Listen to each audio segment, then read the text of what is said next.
I am DYANAROZAY, and I bring a unique commentary to your favorite reality TV shows and whatever is popping on social media. If you are not a subscriber, please become one. Hit that notification bell too, that way you don't miss any of my videos.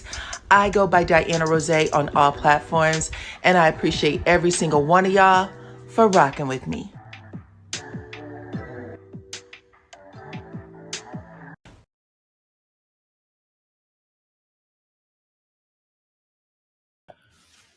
What's up, Supreme Team? Welcome to the channel.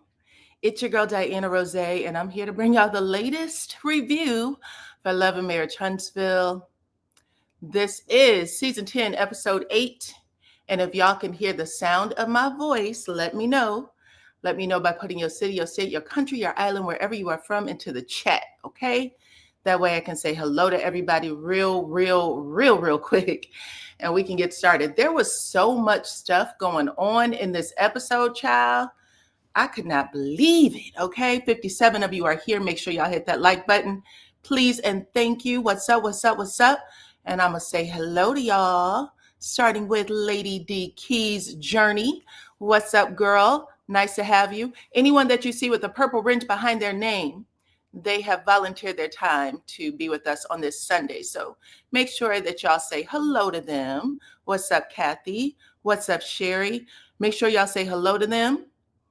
And yeah, just follow their directions. I don't mind if we have different opinions. What's up, Brenda?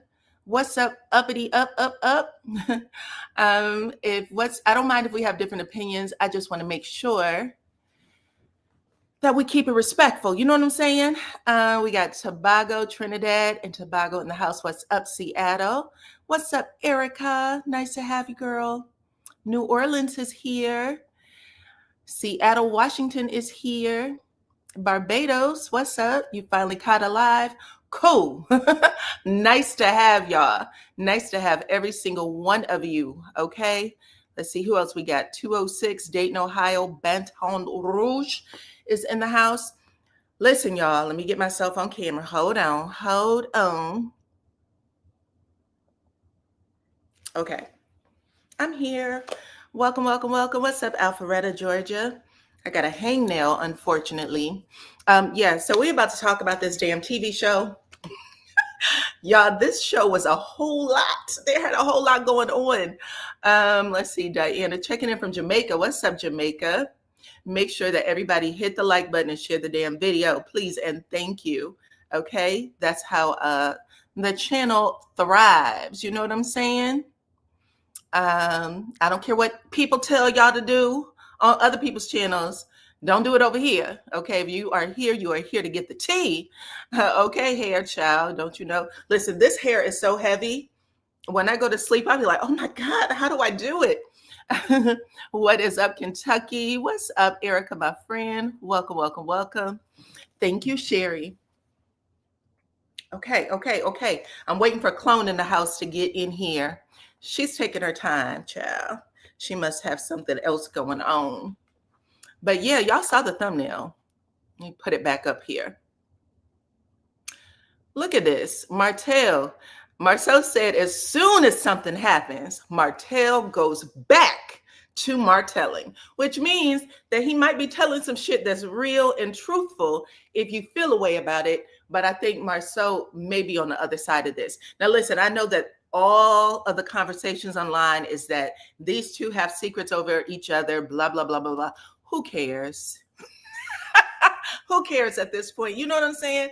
Like, there isn't any secret that Martell, or let's say this, there's no secrets that Marceau can tell about Martell that's going to disrupt anything.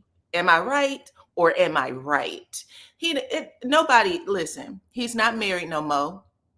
And the person that he's with could not give a damn, because if she did, these episodes, like the one that aired last night, would have your ass a packing. You would pack every bag you had in your house and got up out of there already. But since she's still there, we can assume that there isn't anything in Marceau's arsenal that could blow anything up over there. I don't care. That's my feeling. Come on in. Everybody's saying right, of course.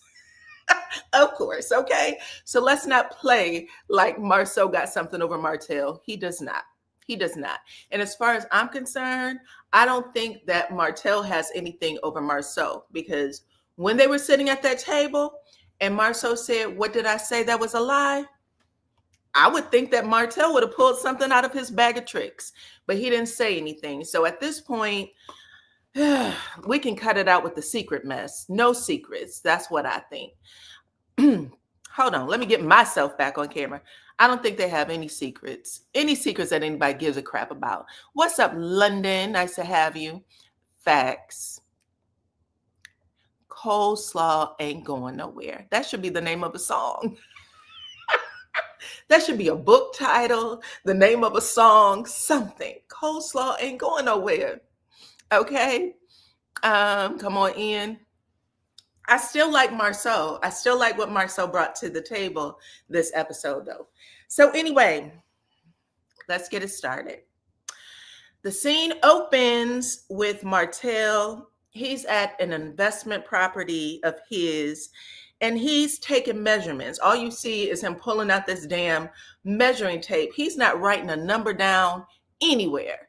And we all know he's not keeping it in his head, okay?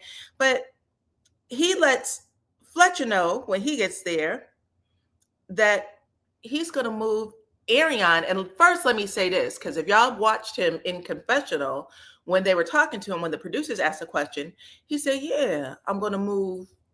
And then he hesitates. He stumbles to get the word out. "I'm going to move Ariane and the family." He still has a hard time saying Ariane's name and his son's name. The family is your damn son. And if you want to add Ariane's daughter onto it, then say that. "I'm going to move Ariane and the kids." Say something, but not Ariane and the family. That's way too big for me, in my opinion. Keep hitting the like button. Share the videos. Hold on. Make sure that I get y'all. I can see y'all comments. Anyway, after he goes through all of that, when he says, "I'm going to move Ariane and the family here," Chris Fletcher literally looks at him like, what? He's confused, and he has every right to be, because, sir, you've been with this woman for 11 long ass years, okay? Hold on, y'all. Let me make sure that I have this right. 1 second.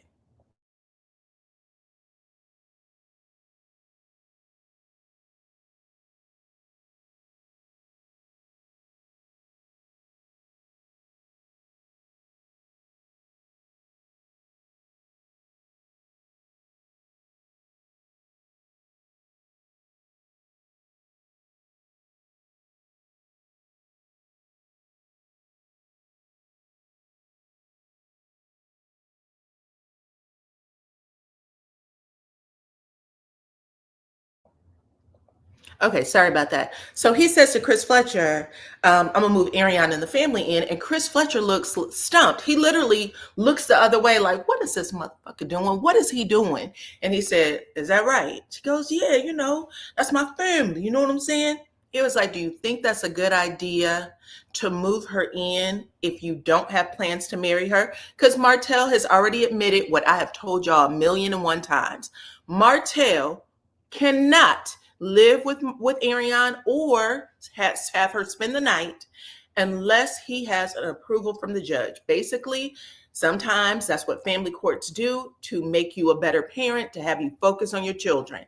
Going ahead, even though Martell has another child with that woman, he still has to follow that damn court order. So she says to him, "Yeah, well, that's still my family." And he said, "Is that a good idea?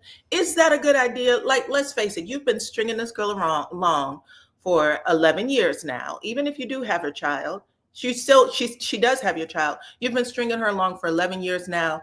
What's the goal? What's the plan? Like, do you not see what happens next? Because nothing good can come from this if you don't plan on making some real moves."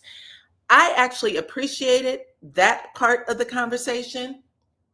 I did, because I think that needed to be said. If y'all have been together for 11 years, nothing's happened so far. What's Martell's youngest daughter? with Mel. How old is she? 6, 5, 12 to 13 years. You're going to just keep that girl in your house? That sounds like, I don't know. It sounds like you want her to pour some hot grits. Some hot grits, heat something up on the stove real quick and pour it on your ass, because that's the type of stuff that happens. And I'm not even joking. That's just life shit. Okay. But Chris asked him, he said, you sound like you're trying to pull a Ken to me. You want to be the good guy, and you're not a good guy, sir. That's not what good guys do. You're playing with somebody's mind and their emotions. And you think that you know that person, but you don't. You don't know what's going to make that person click off. You know what I'm saying? That's just life. That's just life. So that's why if you had a good parenting background, if somebody knew you, loved you enough, they would tell you that's a dumb move. Don't do that unless you know what your intentions are. And you've already said in damn near every episode you've been on this season that you got to wait, that you got to slow down. And he said the exact same thing in this scene. I ain't got no plans to marry her, basically. I want to make sure it's right. Like I said, if your youngest with Mel is 13 and you're following the judge's orders, it'll be what? Martell will be 56 or 50 something. Ariana will be 43. Y'all would have been together for damn near 20 plus years with no promises. I think that's garbage, personally. I think that's garbage, personally, but sure. And if y'all keep playing that game out on this show, if you thought she was kooky before, she's going to be kookier. And that's a fact. Okay? Thank you, Elizabeth, for becoming a member. I appreciate you. Come on in, come on in, come on in. See, but that's where we are. That's where we are. I appreciate you for blessing the channel, girlfriend. But yeah, that's where they are. But like I said, life plays out the same exact way, just different players in the game. Right now, Martell is playing a dumbass game. I said it. Okay. Anyway, Chris lets him be. He says in his confessional, Chris says in his confessional, I guess good for Martell. If this is what he wants to do, you know, it's what he wants to do. They have been together for some years, and he does have a child with the woman, but at the same time, you're playing games with him. And you know that because you're married to Nell Fletcher, and you know what happened when you were playing games with her. And you may still be playing games, who knows? But you also know that she'll go upside your head. The other thing that he said was he's moving her. Chris said that Martell's moving Ariana into this house that he did initially try to get him to sell.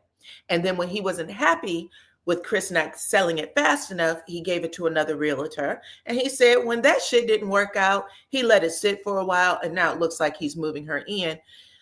Again, playing games, correct? That's right. That's right, woman within, playing games, period. Period. We all know what that is. We all know what that is. I don't care. Let's move on. Anyway, Chris asked Martell what's going on with him and Marceau. He said, for as long as I've known the two of y'all, y'all have always come at each other like a bunch of bitches. Okay? That's what Chris Fletcher said. Y'all always act like a bunch of bitches. I don't know who's right, who's wrong. You're a bunch of cackling hens is what he called him. Then we get a flashback of Martell and Marceau throughout the years going at each other. Martell then asked Chris Fletcher, of all the years that you've known me, how's my character? To which Chris said, take Marceau out of the equation, and Martell is a stand-up guy, is what Chris Fletcher said. Now, child, I don't know why Chris felt the need to lie there, because literally, again, just earlier in this season, your own wife said, why did you invite that man to my house? That's what I heard. So that's not a stand-up person. And that didn't even have shit to do with anything. Your wife accused Martell of setting it up so that his whatever she's supposed to be, baby mama, took that picture with her on the slick. And she said, I don't even want him in my house. I don't even know who Martell is. So this stuff, when Chris says stuff like this is how you lose your credibility, Chris. You don't do shit like this from Martell. Call it for what it is, okay? They said Chris is gonna stick beside him. Yes, he called them a bunch of big bitches, a big bitch, a bunch of bitches, something like that. But yes, anyway, he said at the end of the day, I think you're a stand-up guy without Martell, which everybody cringed when he said that because damn, Chris, please. No. Martell says that Marceau is a compulsive liar. He said that the thing that he said about Melody, the things that Marceau said about Melody and Ariane being a shareable side chick, y'all remember that? I asked y'all last week if y'all thought that was true. And the majority of y'all said yes. So he said that the thing that he said about Melody and Ariane being a shareable side chick, because that's what it was, he said that he's tired of that shit and that Marceau needs to learn how to stop lying and saying things like that. He also said that the things that Marceau, the nasty things that Marceau have said about Ariane, he said he's been saying them for years and it's about time it stops. Chris says that it sounds like you're offended about him saying anything about anybody you're dating. And Martell said, you're goddamn right. I don't want him saying anything about anybody I'm dating.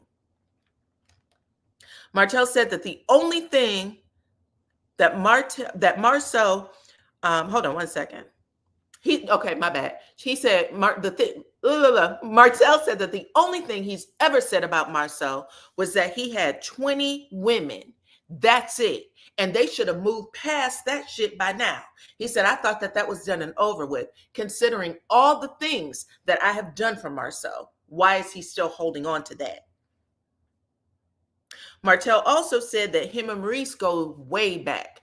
Him and Maurice go back to college football days at A&M, and that he sees Maurice as his brother and vice versa. So he said that at the end of the day, Maurice is always playing the go-between between me and Marceau, and that right now Maurice is asking for a meeting for the two of them to have a sit down and work this shit out. Chris said, well, the shit you say about Marceau is the exact thing he says about you. When you call him a compulsive liar, Marceau is calling you a compulsive liar. When you say that he says things about the women you've been with or are with, basically, Marceau is saying the same shit. So how do y'all plan on getting past this? Is there any way that y'all can just squash it? Because if you try to work this out, there will be no resolve. Martell said, I'll stop when he stops. Ariane is my woman. And just like Tisha is Marceau's woman, he's going to have to keep his mouth closed. That's how he ends that sentence. Now, I'm going to tell y'all what I thought about that scene. Hold on. Let me see what y'all got to say. Clone in the house. She finally made it in here. What's up, Clone in the house? Welcome. I like to always introduce her. This is my real sister. We got the same mama, same daddy. I'm not even joking. Okay. So she is my real sister, y'all. She's here to moderate for this episode. Did you notice that Marceau said he did the sit down because of Reese? Yes, I did. I'll get to that, girlfriend. Sure did. But yes, we've all been trying to figure out these relationships for a very long time. I know Melody said that she covered for Martell. There was a lot of covering, period, on this show. Everybody was covering for Martell at some point, and maybe even Melody too, because I think a lot of them knew some of the dirty dog shit that Martell was doing. But Melody needed to be able to tell that on her own. I don't think that anybody else should have told that story, just her, because she was trying to get through some shit. But anyway, let's get to it. He ends it with, that's my woman and it is what it is, okay? Anyway, next stop is Will. Will and Ken. So Will get beckoned to Ken's house, Ken and Trisha's house. And he comes over. And as soon as he comes in, he says, what's going on, okay? And Ken had said this relationship, bro. This relationship, bro. And as soon as he said it, Will gives Ken a look. Will gives Ken a look like, man, I'm so tired of this simping ass relationship. I'm so tired of this simping ass relationship. You could have talked to me over the phone. I didn't have to come over here for this shit, okay? After he makes the face, Ken saw it. Ken saw the face, and he almost pleads with him. He puts his hand on his face like this, and then he just looked at him like, man, just let me get this shit out. Let me get this shit out, please. I beg of you, okay? I just need to talk to somebody. Will has been very matter of fact about his feelings for Ken, Trisha, and this relationship. So we know where they stand. We know where he stands when it comes to that. But Ken has to do the scene. So he basically says, what happened? Just get the shit out. Tell me what went down. So Ken said, well, you know, when the cameras were here and I had a bunch of the bros over, well, Will was there, so he remembers. He said I had the bros over and we were filming for the podcast, you know, talking about men shit, right? Trisha just walked her little ass out the house. Trisha walks her little ass out the house. She don't say nothing to me. You know what I'm saying? She just walks straight out to the car. I'm sitting here like, well, damn, you ain't gonna fucking say anything? You ain't gonna give me no damn kiss or nothing? Trish backed out of that damn driveway so fast. Trish is not listening to him. Whatever was going on in her head, Ken has to know when to hold him and when to fold him. This is regular. Hold on. What's happening here, child? Y'all said Will tells it like it is. Yeah, listen, this is how you know you're in a real relationship that's been in it. You've been in it for a minute, because you will never, okay? I can say this right now.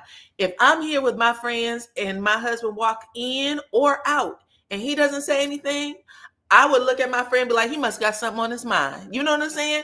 You got to know when to play the role, child. You can't take everything in offense. That's not how that works. That's how y'all know y'all still young in your coupleship, okay?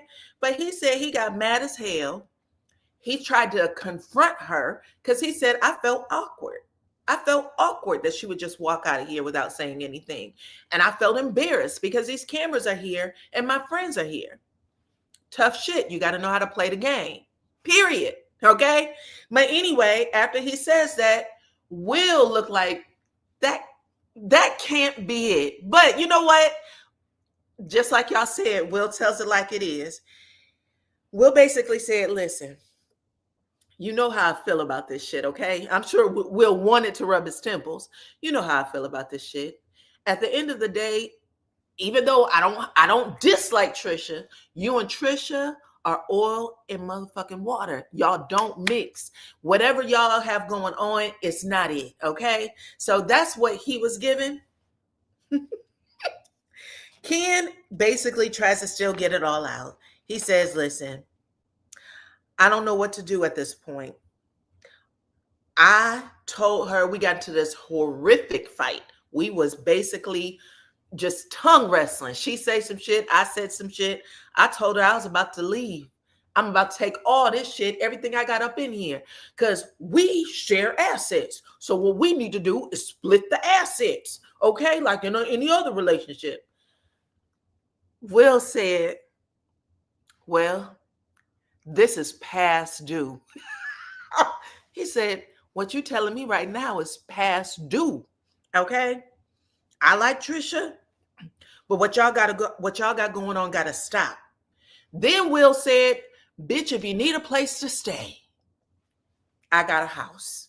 And I'm not even lying. That's exactly what he said. He went, I got a house, man, if you need a place to stay. That's embarrassing. Ken says, no, man, I already been talking to realtors. Like, he gonna get his own shit. He ain't ready to leave if you talking about you talking to realtors. At the end of the day, if you're trying to bounce, okay? You're gonna stay in the very house that you claim you want to get out of, that you're in a fight for. Will thought you was bringing him over there to say, hey, do you mind if I crash on your couch for a week or so? He said, no, I already started talking to realtors. Will just nodded his head like, same old shit. That's what I thought it was. But okay, go ahead and get it out, okay? Ken said, listen, I've been treating another man's wife like he's my wife. okay? And she ain't even treating me like a boyfriend. Ken nodded his head and said, yeah, she been treating you like the side ninja. Okay, let's be fair. You want to get it on the table? You've been treated like the side ninja, and we told you about it, and you were cool with it. Okay, yeah. Will thought he was. Will did think, shit. Let's go. Let's go. I got some boxes in the car, for sure, for sure. Anyway, Will just nodded and said, "Listen, everything you're saying is stuff that you've already heard. However you get there, though, you get there." But Will said, Kid said, listen, I love them kids. I really do. I love the kids. That's just going to hurt me. I might even start crying, but I can't continue in this dysfunction. Will asked if Trisha has some other things going on. Now, this is Will just being, I guess, like, as far as he can push it. You know what I'm saying? Does Trisha have other things going on mentally, emotionally, maybe? Ken said, I'm not a therapist. Will got all the answers. Kudos to y'all bringing Will on as a friend of the show.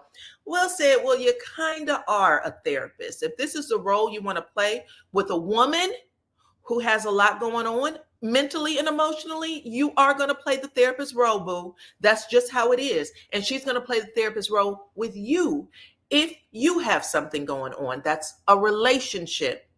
That's what I said when I said that they really just don't understand that they're just too young in this situation. Ken said that he's done everything that he could. Ken said, I've done everything that I could to get Trisha where she needs to be.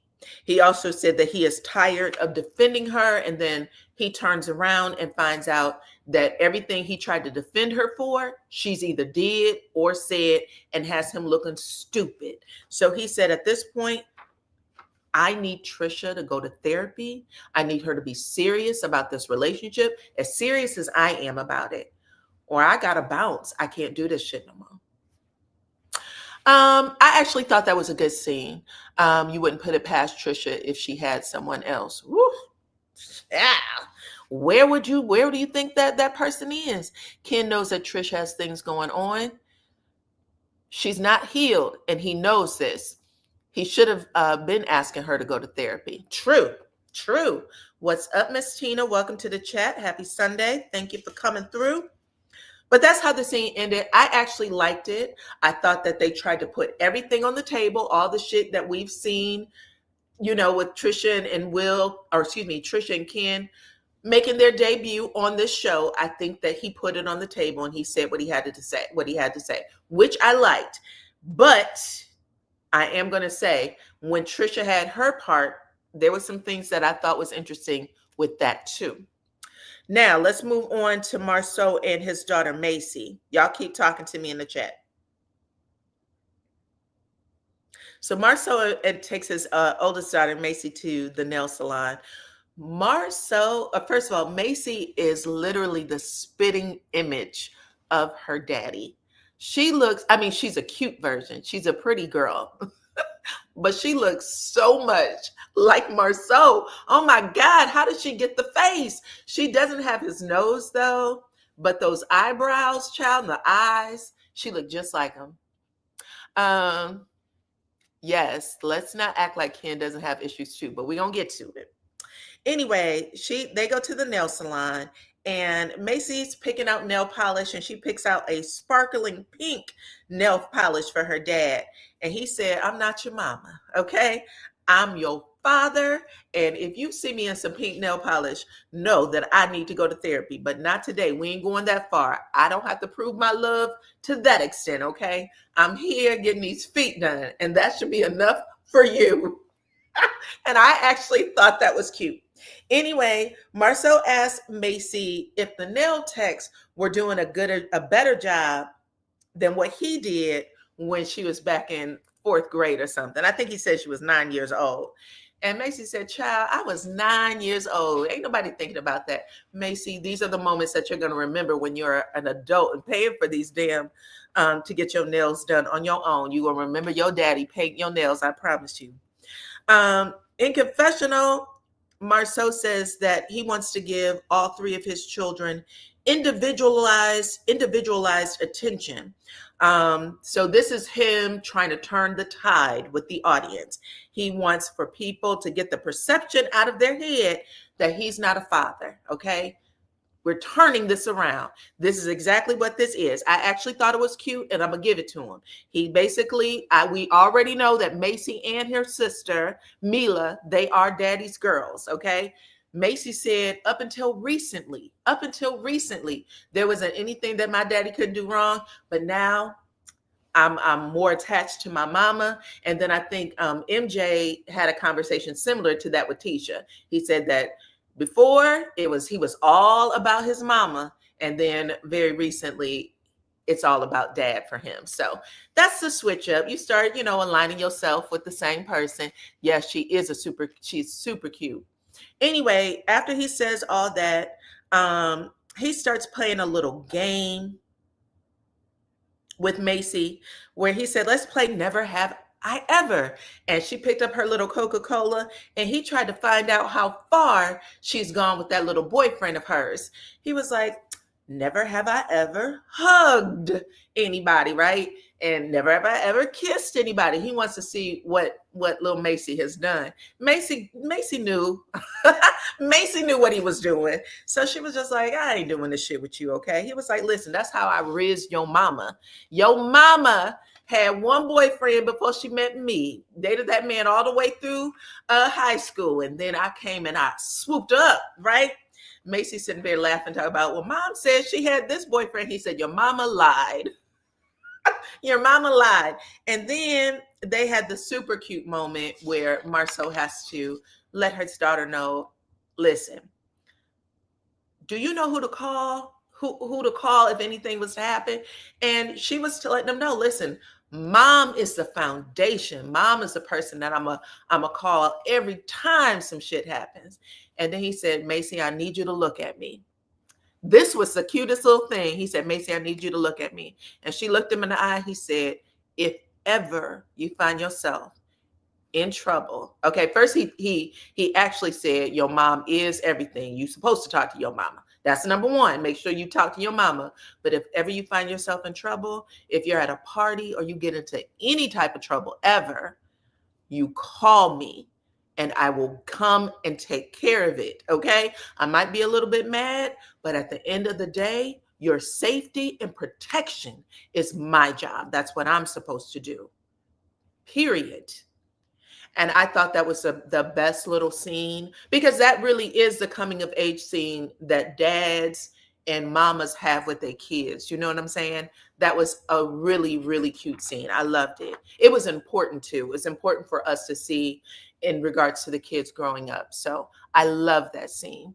What do y'all got to say about it, child? I know y'all have some things. Let me see. Marcel is trying to show that he's spending time with his children. In the past, it was just Tisha spending time with them. Yeah, it was Tisha that we saw on TV. I agree. But I think they had moments outside of TV that none of us saw. You know what I'm saying? Because I do believe that those girls were really attached to Marcel. And even though Macy is saying dad's not my favorite anymore, dad's still your favorite girl. You still a daddy's girl, period. Okay. But yeah, so they get that out there. And I thought that was an important scene. Come on in, everybody. I'm trying to turn the lights out over here.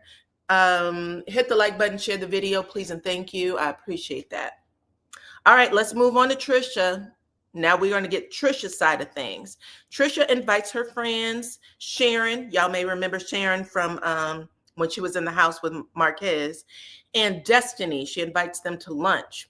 And she said that life has been whooping her ass and she needs some unwind time with the girls, okay? And the girls come in. They're, Destiny. First of all, I want to say everybody's skin in that scene, y'all had the best skin. Oh my God. But they're all sitting around there talking. Destiny asked Trisha if she knows how to box, like professionally box, because she has a movie role coming up, an independent movie role, and she has to box in this movie. So Trisha says yes, that she'll teach her. Destiny, you might want to call on Nell Fletcher, baby, because Nell Fletcher knows how to box. Okay, that is the facts. But anyway, Sharon said, listen, enough of that boxing shit. Who cares?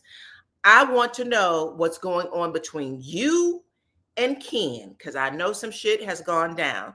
Destiny looks like, well, what's going on with you and with Ken? Um, and then Trisha says, yeah, we had to take a little break. That's when Destiny said, did you move out kind of break or what's going on? Trisha lets us know that he didn't move out. It looks like she's saying that he didn't move out. And that's when Destiny looks at the bartender and said, I need a glass of wine, please, a red wine, bring it over to the table. Because at the end of the day, she said, Trisha's storytelling can be a little ambitious and a little fictional. So I need to drink the fuck up in order to hear whatever it is that Trisha got to say. Okay? That's when we get a flashback of Trisha denying that she knew Martell, and then later saying, yeah, not only did she know Martell, but she was doing the whole Netflix and chill thing over at Martell's crib, right? It was very much, who was the guy who was like, no, I didn't put my feet on Eddie Murphy's couch? Who was that, clone? I didn't put my feet on Eddie Murphy's couch. Yeah, I remember stepping my feet on Eddie Murphy's couch. That was Rick James. Yes, okay. Listen, anyway, Destiny basically calls Trisha Rick James and says she has a way of saying one thing and flipping it around to something else. Anyway, Trisha tells the story. She tells the same story that Ken told. She was like, he got mad at me because I walked past him and they was out in the garage.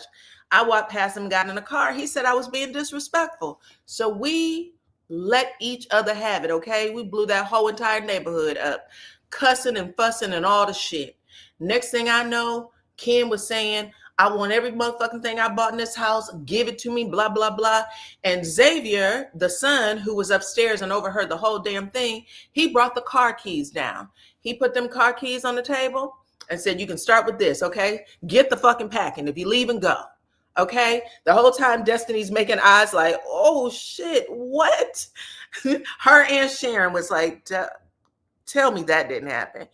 Yes, it did happen. And she's like, yeah, when I saw that Xavier had put his stamp on it, that made me cut the fuck up even more. I was like, well, hell, Xavier wants you to get your ass out, and I want you to get your ass out. You can't be bringing the kids into this, Trisha.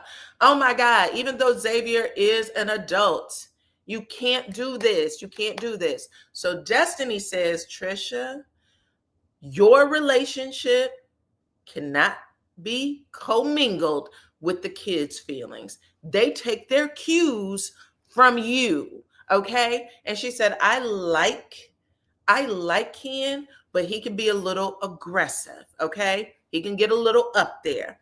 Trisha was like, yeah, he can. That's when Sharon chimes in and she said the same thing. First of all, we're not going to pretend like Ken don't love those kids and that they don't love him, okay? And she said, yeah, that's true.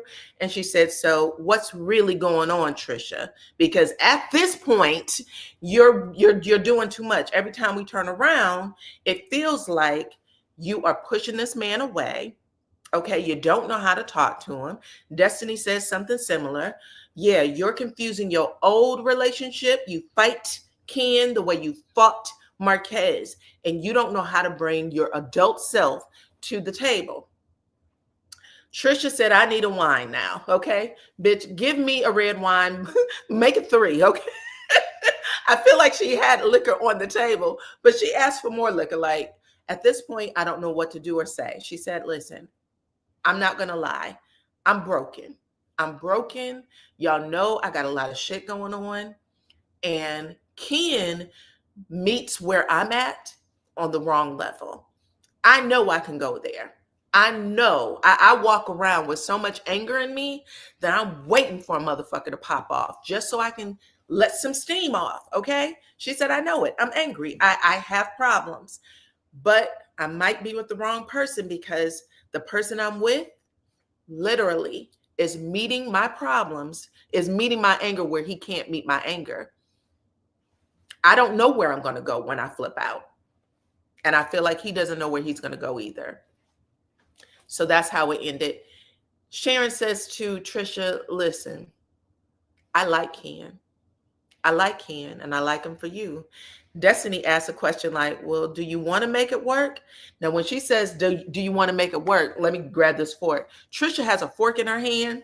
Child, I was eating some fried rice earlier. Trisha has a fork in her hand. She never looks up at Destiny when she says, you want to make it work.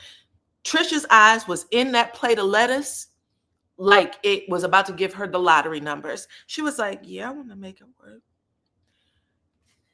She could barely get it out. She could barely get it out. Sharon says, that wasn't convincing. Do you want that man or not? Okay, let somebody know. Then Destiny chimes in and said, okay, because listen, they don't make men like Ken that the way you think, okay? They don't make men like Ken anymore. And we all know that Destiny will jump around on somebody in a second. So if you about to drop him, Destiny trying to figure out if she can pick him up. That is what I got, child. But I don't know. Anyway, hold on. Come on in, everybody. Welcome, welcome, welcome. Anyway, Destiny said, Trisha,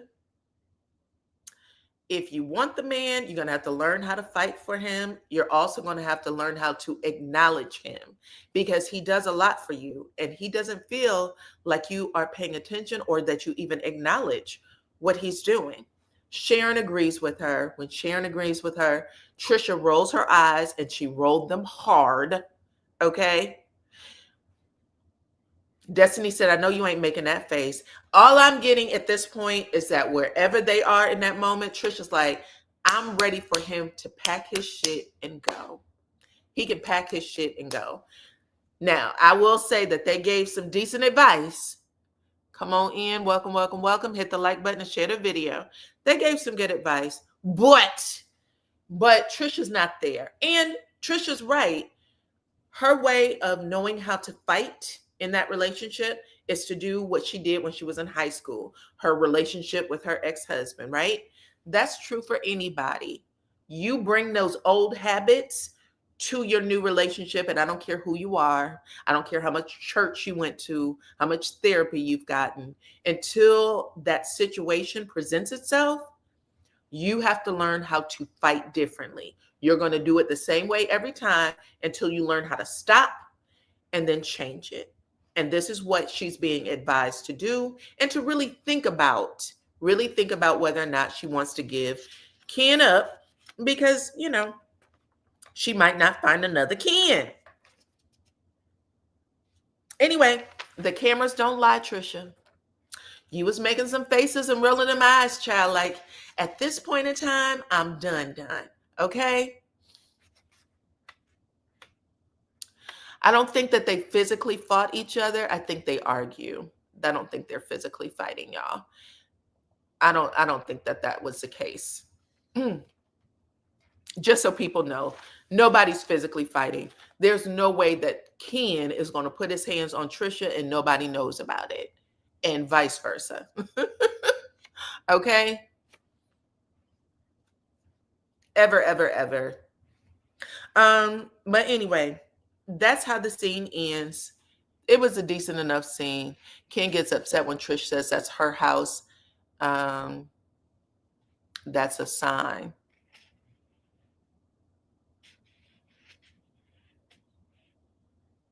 Ken leaves before it gets there. I'm positive that that's not happening. I'm positive that that's not happening. If I gave y'all that impression, please walk it back right the hell now. I don't think that that's true at all.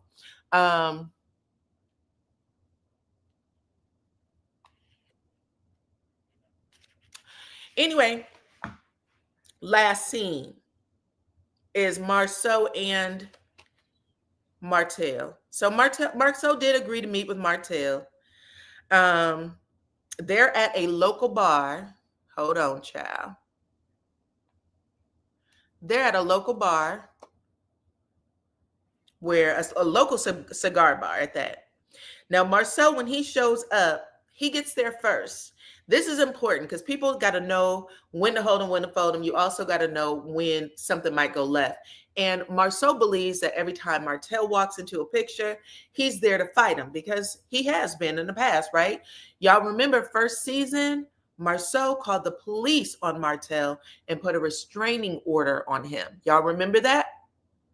First season?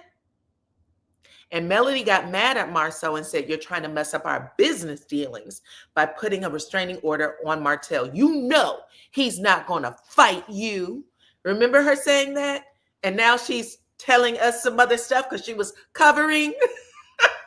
But Marceau had put a restraining order on Martell. He said he's always trying to fight him. Martell had threatened Marceau and said he was going to whoop his ass, right? He said, "Not on my watch." But Marceau gets there. Marceau is wearing a black blazer, a white button-down shirt. It's open. He has a pair of like khaki pants on with a pair of gym shoes. And he has his body facing the door so that he can see Martell. And truthfully, this is exactly what they tell you. I'm sorry. I do know a little bit about fighting because I come from a fighting family. But this is what they tell you. Go ahead and get there first. If you're going to meet somebody, go ahead and get there first. Marceau got a cigar about this big lit up, okay? Everything's a weapon at this point. The chairs, the ashtray, the cigar, whatever. In fact, I really don't think they allow ashtrays, maybe only at cigar bars. They don't allow ashtrays in certain places anymore because people used to use them as weapons. You can thank the Ohio family for that, okay?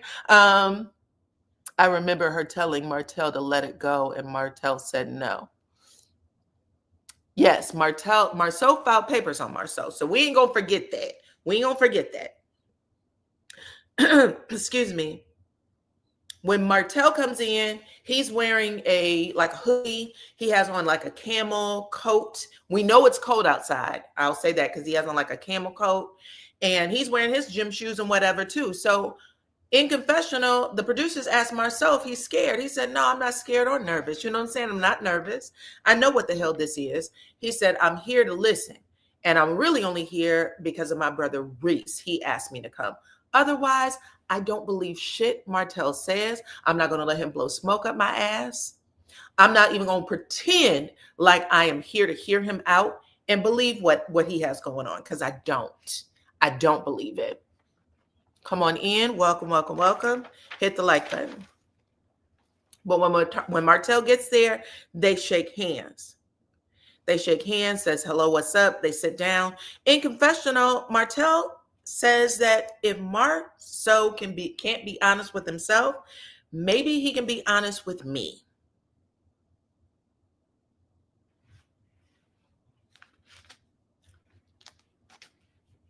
Martell then starts off with an ultimatum. He starts this conversation off with an ultimatum. He said there used to be a time when basically he could do no wrong.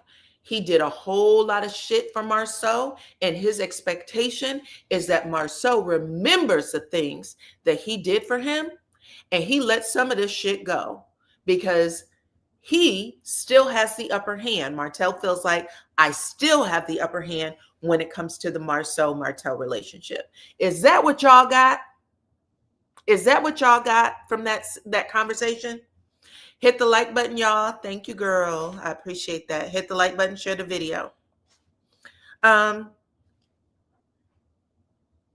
said that I feel Marceau owes me. Not that I'm there to work anything out, really. He said Marceau owes me. I did a lot for Marceau.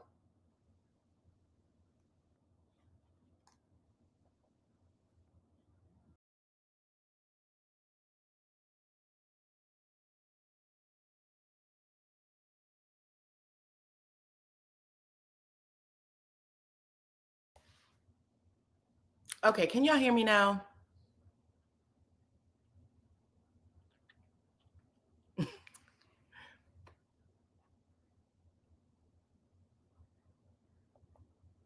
Okay. I don't know what happened. Blame it on StreamYard, child. I don't know. I've never had that before. Okay. Anyway, I done messed all up. Lost my damn mojo. Okay. Anyway, so Martell starts off by kind of giving Marceau an ultimatum by saying that he's done a lot of shit for Martell says this about Marcel. I've done a lot of things for him. I need him to get over this shit. So he's basically taking some credibility for messing some things up, right? And Martell says, I'm just trying to get past all this, bro. He makes this face where he doesn't even look Marceau in the eye. This is a face right here. He doesn't even look him in the eye.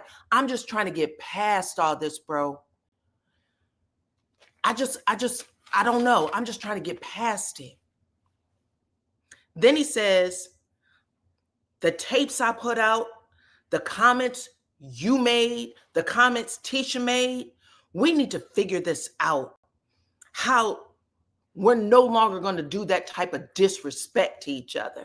Now, the whole time he was talking, now y'all can't hear me. Can y'all hear me? Okay. Now, the whole time this is going on, Marceau has this smirk on his face, just like this. He has a smirk on his face, just like this. Like, at the end of the day, dude, this is your shit. You started it and you know it, okay? You started it, you know it. Marceau says, I want to make sure that we're painting the right picture. Don't make it seem like I did something to you and you did something back to me, because that's not how it played out. And you fucking know it, okay? Marceau says, for as long as I've known you, Martell, those first 4 years of knowing you, you were a good friend. You helped me out with some stuff. I'm not going to deny that. That can never be erased. But these last 7 years has been another story. Okay? He said, pretty much you've gone on an attack against me and mine every single time, unprompted, unprovoked. So don't play. You do shit when you feel like doing shit to get people back in line. He's not lying. That is his personality. When he wants you to get in line, that's the shit he does and says, and we've all seen it. You weren't taking care of me. That was to get somebody back in line. You're going too far, okay? He does and says this shit every single time, and Marceau is putting it out there. In confessional, Marceau said, listen, I don't know who Martell think he's talking to or even about, but he's a bag of lies, okay? He's lying to his heart's content. Marceau then goes on to point it out.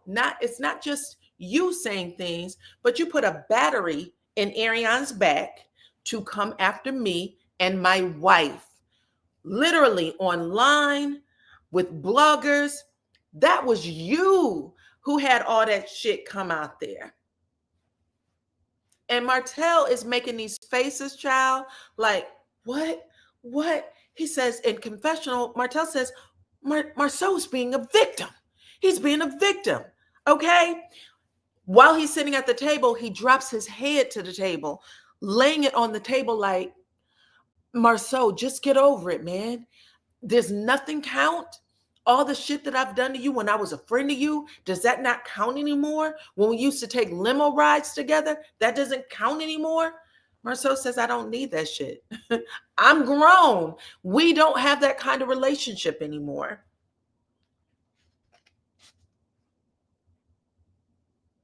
Marceau said, if I've done something to you, Martell, if I said something about you that was false, just name it. You haven't been able to name anything.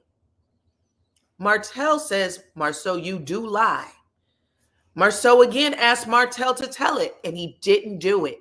This is a part that confused the shit out of me, because I was like, well, Martell, if you got something, then hint, say it. He says nothing. He says nothing. It's over. I agree. Martell, look, how much of that are you going to hold over his head? So you helped him. He is where he is now on his own. And he's the one helping you. He's the one lending you money, sir. But Martell wants those dynamics, the relationship dynamics, to go back to what it used to be. Anyway, Martell says you need to go home and pray. You need to go home and pray and hope that God takes over all of the shit that you've ever done, Marceau. And Marceau just had a smirk on his face the whole time because whatever it is, Marceau doesn't care anymore. And Marceau also knows that in this scene, he's the winner. Like he's been saying since season 9, I'm better than you in every way, in every way. Okay, so we don't have to do this anymore. But Marceau says, well, since you brought up who's a liar and who's not a liar, the shit you said about Tisha at that adult game day about her being in the backseat of a Buick and that you saw it, that's a lie. You lied on my wife, period. Okay? I can give you an example about the lies you tell. You can't give an example about the lies I've told on you. Martell said, I still don't take it back. I still don't take it back. The shit I said about Tisha, it is what it is. It's true. But I don't take it back. But then Martell goes on and says, listen, if your wife hadn't inserted herself in the conversation that you and I were having, she wouldn't have got hit. Marceau said, again, that's a lie. Tisha never inserted herself. You came after her to hurt me. And Martell throws his hands up and said, all right, fine. I admit it. I admit it. I admit that I came after Tisha and I shouldn't have done it. I was wrong. Are y'all listening to this shit? Then Martell said, I fully expected both of us just to come here today and admit that we both done things wrong. And then we just, let the shit go. I didn't want to take it that far, Marceau.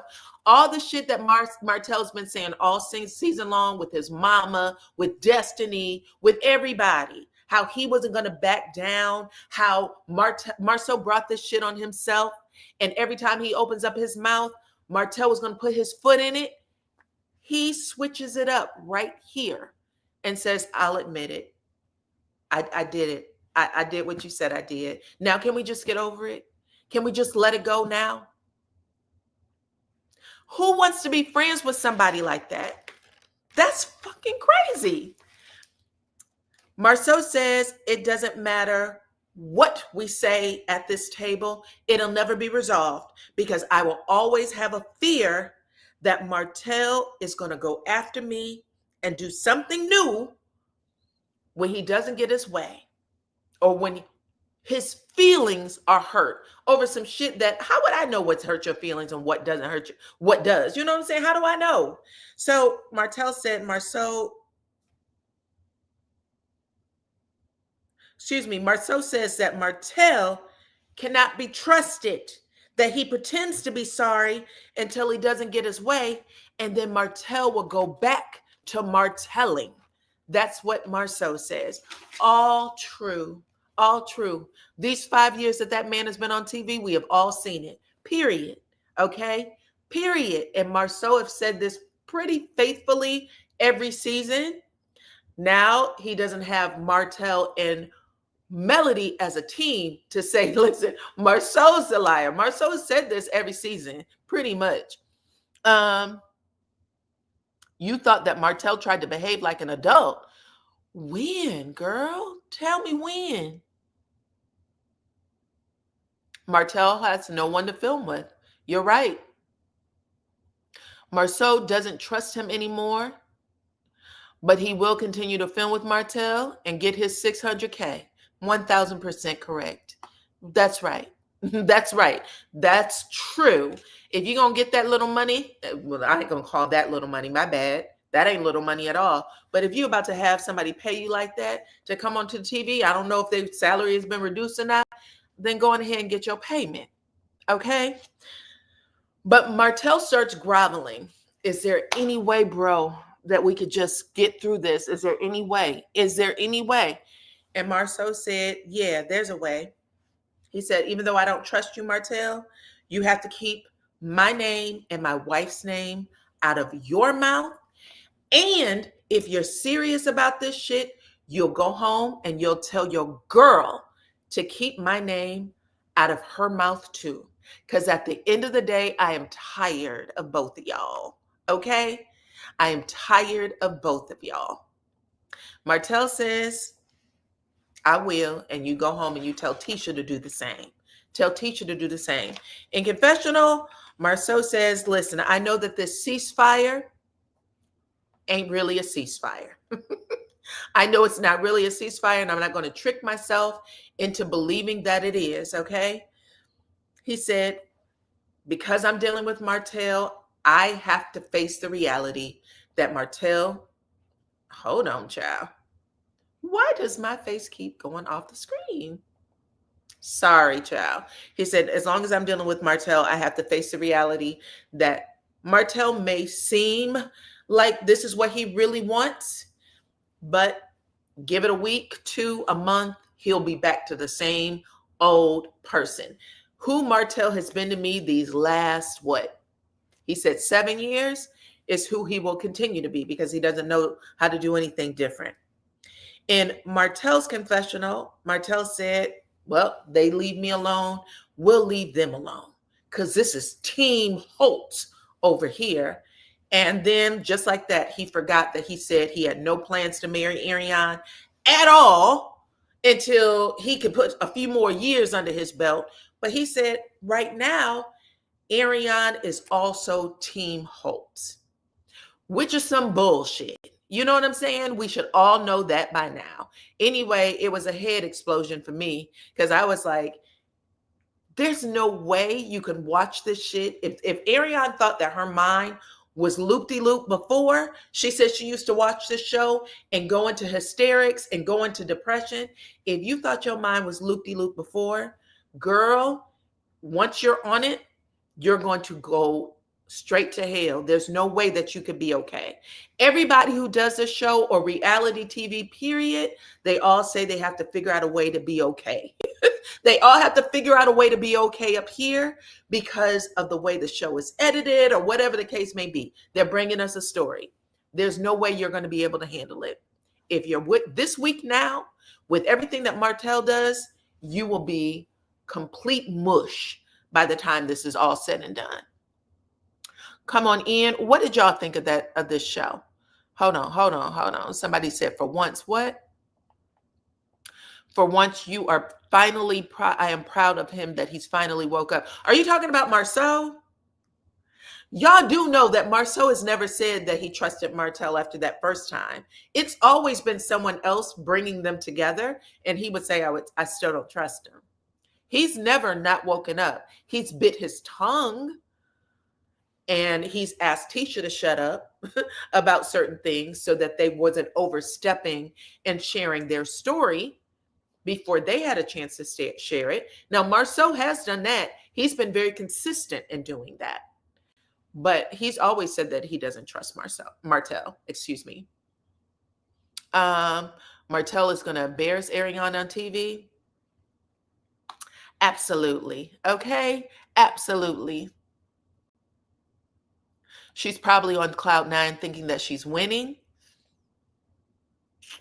I don't know. We'll have to see, girl. Tell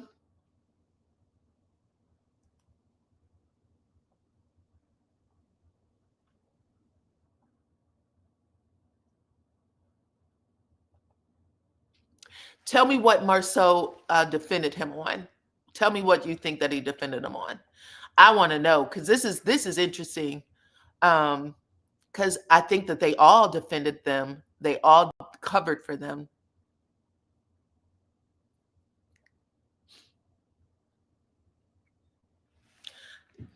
Queen T said, I couldn't do reality TV. If you paid me a couple of $100,000, I could. I probably could do it for less. At the end of the day, make your money and live your life, child. It can either be a story in your head or a story on the show.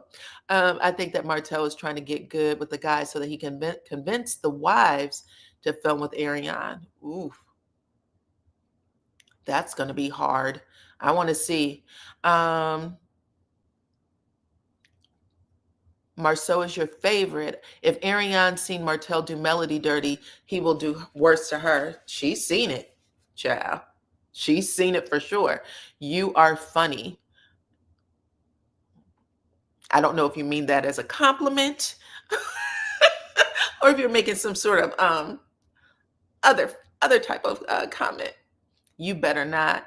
I better not what? Go on reality TV, child? I will. If I got the money, child. If we got the money, absolutely. What's the point? Shit. What's the point? Money is supposed to help you, get over things. It's a compliment. Okay, then I accept. I accept. Thank you. Okay. Okay, let's see. Liza More Lies says the parking scene where he was trying to tell Martell, we are trying to defend you by saying that Wanda was talking about Mel cheating and the baby could have been someone else's. Say that again. The parking scene where Martell was trying to defend.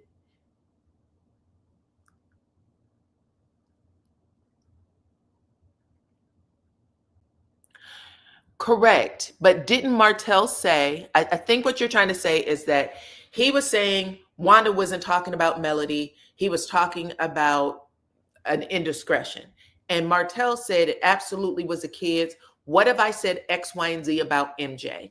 And Marceau says, good point. I didn't think about it that way. Do you remember the end part of that? He did correct himself. He corrected himself.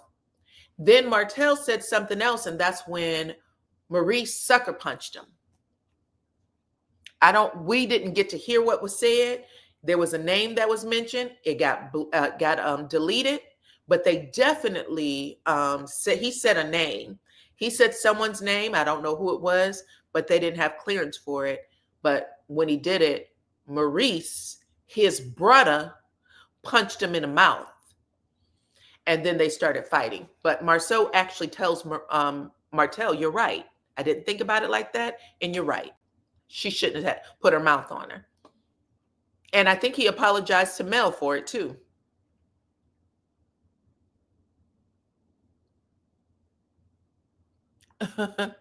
I just have to remember it a little bit, Pacino. That's it. If he stops defending him and filming with him and make him bend.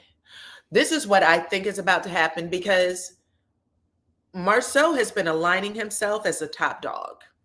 I think everybody saw it. Martell will not be the top dog with Ariane. He's already went down the ladder. He's already he's in the basement of hell. He's in the basement of hell with this, period. Trying to work your way back up to the top and nobody likes Ariane to begin with isn't helpful to him. So he's already passed the baton, whether he likes it or not. And we can have these feuds between Martell, Ariane, and Tisha and Marceau. Everybody's going to be on Tisha and Marceau's side, no matter what. No matter what. There isn't any empathy coming his way. That's who he should watch, his brother. You're talking about Martell should watch Maurice. Totally agree. I know we've seen this coming for a little bit, right? But Martell thinks that this is his way to get his story or share his story. Marceau, it's not. Martell. Y'all know these names be killing me. Martell, it is not. You would have been better off writing a book about it. Period. The Scotts are the center of the show. Martell is down bad, and Ariane will be embarrassed with him. And Marceau actually says in that scene with Martell, he said something similar to what he said with Melody. He said, listen, I think this is what he said. I don't give two shits what you say. Just know, actually, Melody said this to him. Whatever you say, just know I'm going to come back for you. Marceau says that to Martell in the scene. We can pretend like this is a ceasefire, but the second you say some shit, I will be saying some shit right back. It's fine. I'm okay with playing the game. The problem is when you get pissed, you want a box. And I'm not fighting. I'm not fighting you for shit. So it is what it is. Maurice is still in the streets. I don't think that the audience will ever accept Ariane. She and Martell have themselves to blame for that. Correct. I agree, Dyana. Martell will never be the top dog. He's not. Even in this scene, he's begging Marceau to let's just go back to when we were friends at the beginning. We used to be, you used to follow me. You used to do this. I was helping you. And Marcel said, I'm not there anymore. I remember what you did for me. I respect it. That'll never go away. But I will never be your fucking lapdog. I will never be your punching bag, is what he said. I will never be your punching bag, Martell. I don't care. When he was on the show, when Melody was on the show, I think that there was a level of, I'm just going to use the word covering because that's the only thing I can think of at the moment. I think there was a level of covering that happened there because I do believe that they knew things that they didn't and still haven't shared. I think they did. Melody says she's sitting on a fucking mountain of things about Martell. And I think that they all know those things about Martell, but they are pulling back. They pulled back from saying it. And I think that Marceau is like, I will say it if I fucking have to. I will. Without, divulging names because they know what type of person he is. I think that if she makes the show, the ratings might go up, but then the audience will see that she's just just as dull and dumb and will bring absolutely nothing. Tell wants to bring them flying hoes back to Vegas. Oh, the flying hoes back to Vegas. Yes, they covered him. I'm going to do you one better, Lies More Lies, because I heard what Melody said on her live the other day. Was it last week?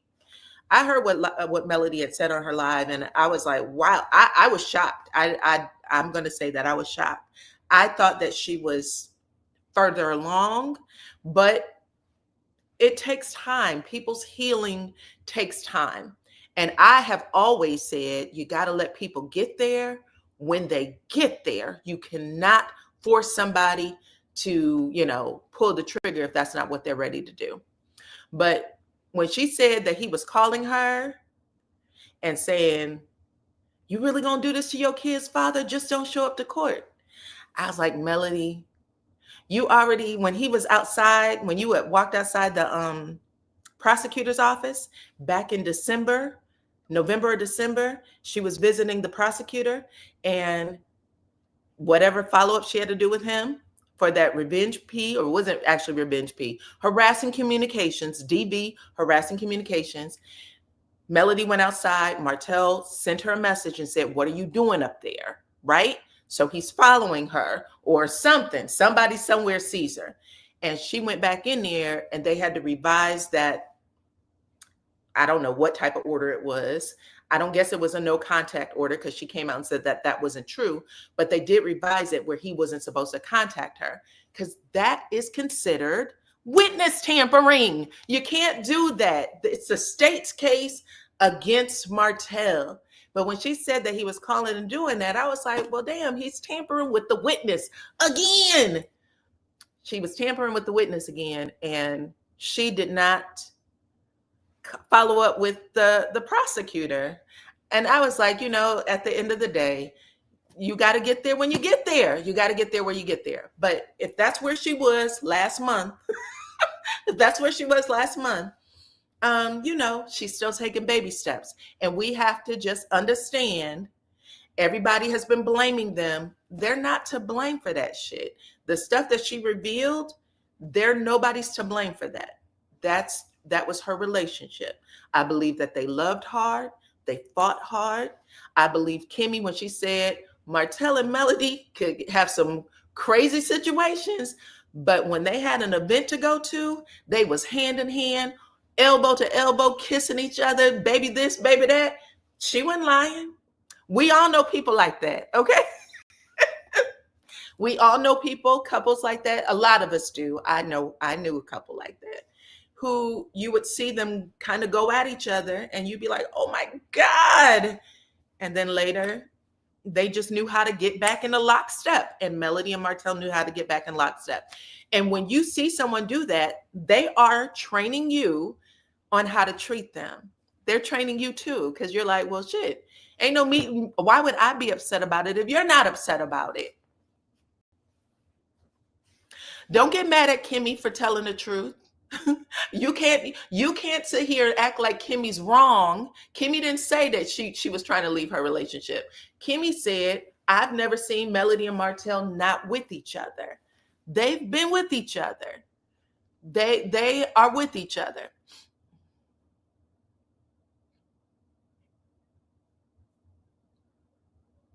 She said same folks be on Facebook, and you're like, I know it. Yes, Kimmy didn't say she was leaving Maurice. Um,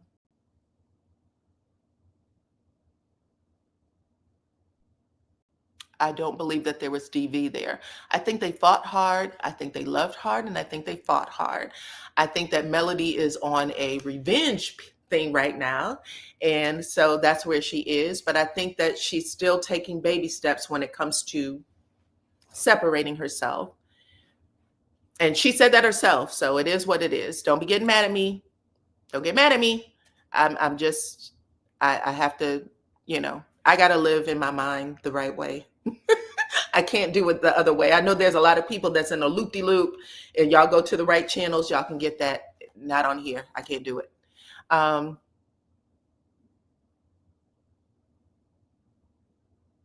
Who was further along? Who was further along? What about Melody Live? I don't know what you're talking about. I agree. She's human. She'll get there when she gets there. The problem is there's a group of people on social media that has pushed her into spaces that she actually isn't. She's not there yet. She's not there.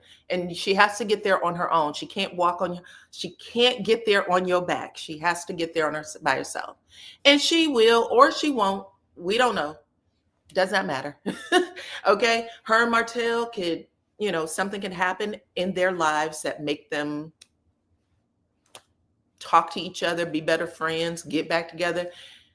That's their business. And sometimes you got to know where your problems end and somebody else's shit begins. And that's the problem.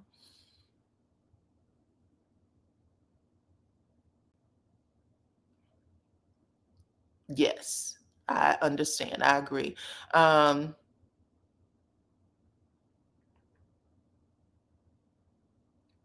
Fans need to chill.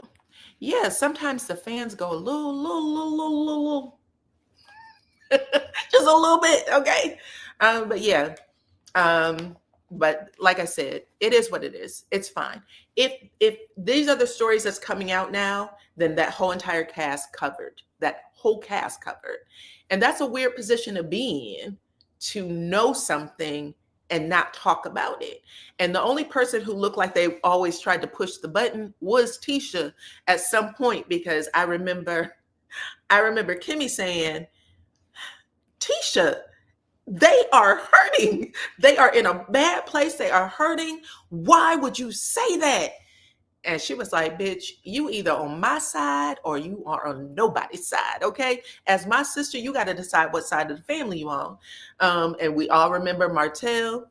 Marceau told Tisha to shut up so much. Tisha didn't know what her real name was, okay? She thought it was shut up.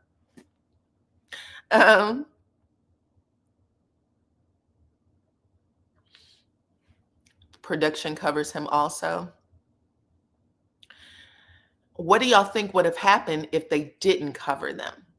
What do you think? Where do you think she would be right now?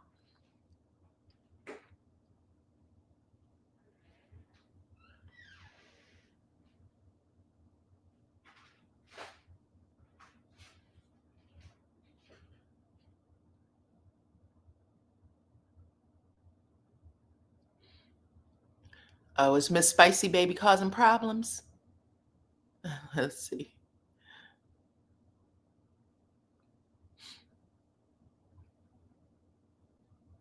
I'm not blaming Tisha for anything. I'm not blaming anybody for anything. I'm not blaming anybody for anything. I'm saying that people got to walk the way they know how to walk it. I think there was a lot of people who knew, mamas, daddies, brothers, cousins, all kinds of people. They kept it to themselves to allow her to, build her businesses and stuff. And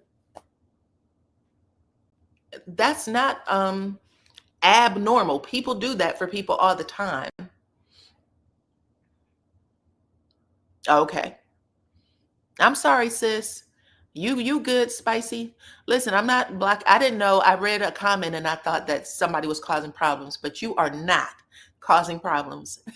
I looked up at your comment and I said, "Oh, you're okay, babe. No, I'm sorry about that." Um,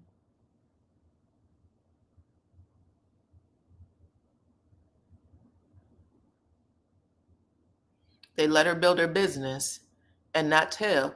They let her build her business, and I think that was admirable considering all the shit that came for them online and all the stuff people dug up and all the shit that was passed out to social media. They got hit the hardest, period. That was a whole different thing that was happening. When you look back at it, it felt real bad. You know what I'm saying? But for them to be able to say, you know what? Shit is what it is. You got to keep punching. You got to keep moving.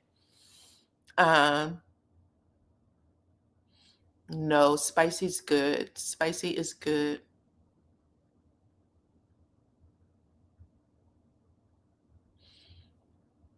Yeah. If you're not in the situation, you don't know. I've been friends with someone who was in a fucked up relationship. I mean, horrible. And her husband was a raging narcissist, and he had a very high position job, knew a lot of politicians and some other shit. So he always had his way cleared. You understand? Nobody ever did anything to him. But she had found herself in the hospital a few times. And I remember trying to have a conversation like, girl, do you think you should continue in this space? And she cussed out me and her mama. You just got to let people get there when they get there. You can't push. I love y'all. I don't think that y'all are doing anything. Don't worry. You're good.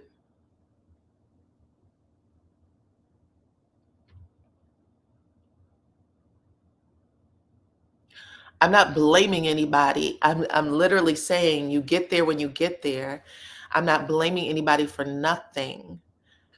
I understand the psychology of it. So I really do. There's just a lot that sometimes people take on in their journey, and you just got to let them get there on their own. That's it. That's all I can tell you. I think that people know. They just, you got to let them get there on their own. Thank you.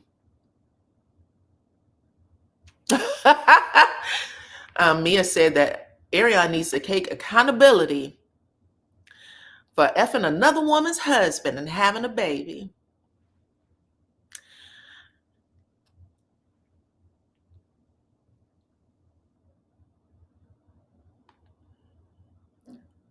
Thank you, Lies More Lies.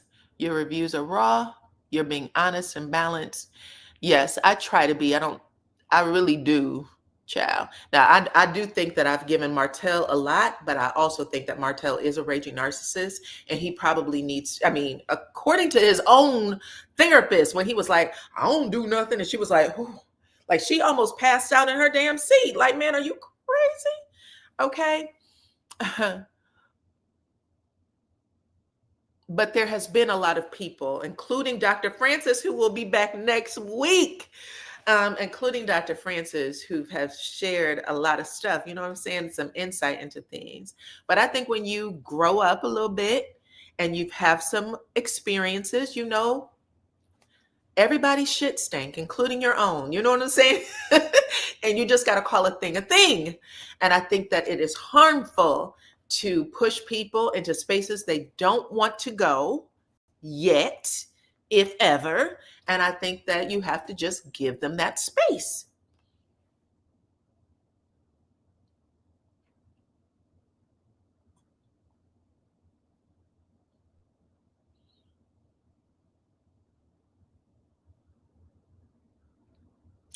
Correct. When Tisha and Mel said that they were good, this was a part of the thing that was kind of confusing for me, because I was like, when Tisha and Mel said that they were good and that they were trying to, move past things, child, nobody let that happen. I was like, oh my God, the audience is really going to keep them in this horrible sunken place. They're going to keep them in the sunken place.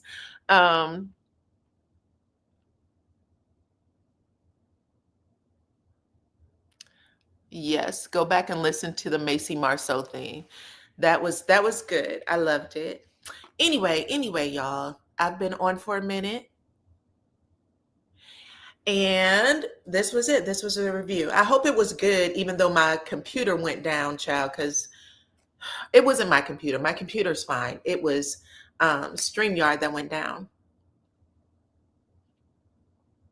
Tisha doesn't care for Mel. She thinks that she's filling her shoes now. Let me ask you, Miss Spicy Baby, how would you feel if the tables were turned? Just tell me. I want to know. Tell me how you would feel if there was a story that was coming out about your husband and your marriage every other week.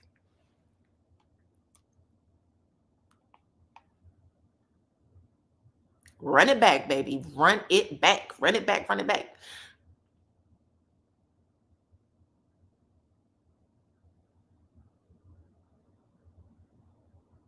I think that they're walking in two different, directions. Melody is getting over something. Tisha is trying to keep something together.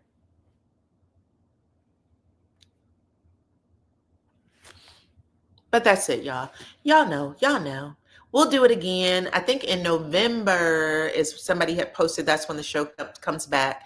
They are in their this was the mid-season finale, so they'll come back in November, and we'll see what happens then. But outside of that, y'all already know what to do. Hit the like button, share the video, please, and thank you. Follow me on all my platforms at DYANAROZAY. I appreciate every single one of y'all for rocking with me. And I will check you on the next one. Thank you to all of my moderators. I appreciate you guys. Also, thank you for blessing the channel, Elizabeth. I appreciate you too, sis. Bye-bye.